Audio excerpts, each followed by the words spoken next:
ఎక్కువగా సువార్త ప్రకటించి ఆత్మలు సంపాదించి సత్యము నిరూపించి అసత్యమును పెళ్ళగించే వాళ్ళను పాతాళలోకపు శక్తులు అంటాయి. అబ్బా, వాళ్ళు తెలుసండి, మాకు మా పని ముందుకు సాగనివ్వట్లేదండి, వాళ్ళు మోకరిస్తే మాకు గుండెల్లో వణుకు పుడుతుంది అని పాతాళ లోకంలో అనేక మంది కొందరు భక్తుల గూర్చి చెప్పుకుంటున్నారు. ఆ భక్తుల గుంపులో మనం ఉండాలి. దేవునికి స్తోత్రం కలుగును గాక.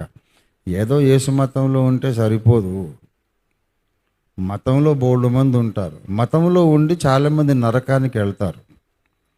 కానీ ముల్లోకాలు గుర్తించిన గుంపులో ఉండి ఎవ్వరు నరకానికి వెళ్ళరు. వాళ్ళ సీటు పరలోకంలో గ్యారంటీ అన్నమాట.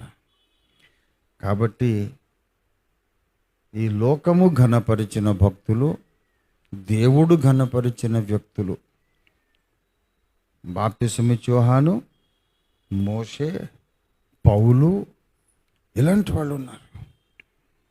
కాబట్టి వాళ్ళు ఈ రీతిగా దేవుని చేత ఘనపరచబడ్డారు, లోకము చేత ఘనపరచబడ్డారని బైబిల్లో ఎందుకు రాశాడు? ఊరికే మనం చెప్పుకోవడానికి కాదు. నీకు కూడా ఆ అవకాశం ఉంది. నువ్వు కూడా ప్రయత్నించవచ్చు. నేను మామూలు క్రైస్తవుడిగా బ్రతకను, ముల్లోకాలలో గౌరవం పొందే క్రైస్తవుడిగా బ్రతుకుతానని మనం ఇవాళ తీర్మానం చేద్దాం.